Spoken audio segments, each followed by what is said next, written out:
Mucormycosis को एक notifiable disease के रूप में एपिडेमिक एक्ट में उसको उसका जो ऑर्डर इशू किए जाएं उसके लिए स्टेट से हमने कल ही एडवाइस की है।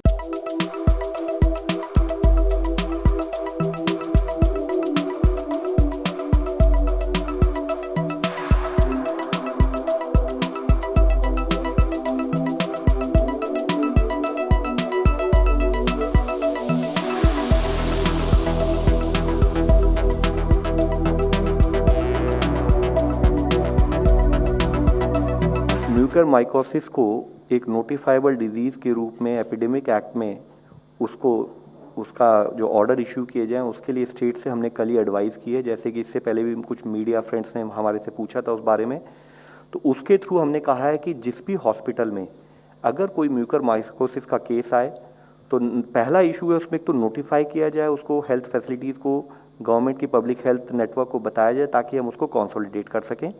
दूसरा, उसके साथ ही उससे रिलेटेड स्क्रीनिंग, डायग्नोसिस और मैनेजमेंट की जो गाइडलाइंस है जो गवर्नमेंट ऑफ इंडिया ने इशू की हैं उनको फॉलो किया जाए। तीसरा विषय, जैसे कि आपको पता है कि कुछ हॉस्पिटल्स में जैसे केसेस आ रहे हैं उनको ओवरऑल कंसोलिडेट करने के लिए हमने कोविड इंडिया पोर्टल जो हमारा है जिसमें कि हम स्टेट से और डिस्ट्रिक्ट से डेटा मांगते हैं उसमें भी वह फैसिलिटी प्रोवाइड करेंगे कि ताकि जिला स्थाई पर ही स्टेट और डिस्ट्रिक्ट सर्वेलेंस ऑफिस में डेटा भर सके ताकि हम उसे ओवरऑल कंपाइल कर सकें। National expert group of vaccine administration ने बेस्ड ऑन साइंटिफिक एविडेंस जैसे जैसे इवॉल्व हो रही है कुछ नई गाइडलाइंस कि अगर किस किस प्रांतों में किस किस समय पे हमें वैक्सीनेशन नहीं लेनी चाहिए। यह विषय इसलिए बताना जरूरी है कि कई बार कुछ लोग हमारे से ही डायरेक्टली अप्रोच करते हैं कि मैं पॉजिटिव हो गया, मुझे कब वैक्सीन लेनी है।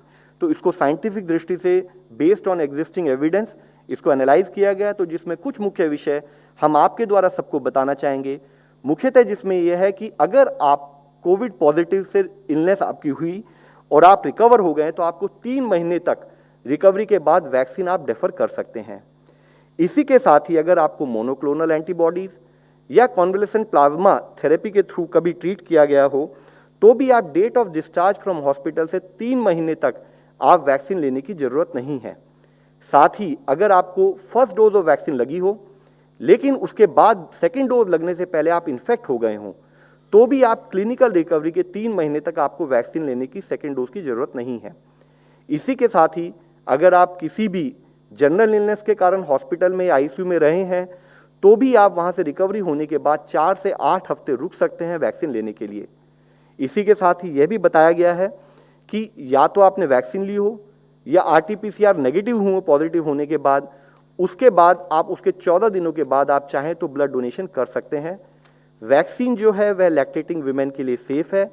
और साथ ही ये भी बताया गया है क्योंकि कई स्थाई पर हमने पाया कि लोग वैक्सीन देने से पहले रैट टेस्टिंग एक इंसिस्ट करते हैं या सोचते हैं, तो उसको भी बताया गया कि कोई रैट टेस्टिंग की जरूरत नहीं है वैक्सीनेशन लेने से पहले।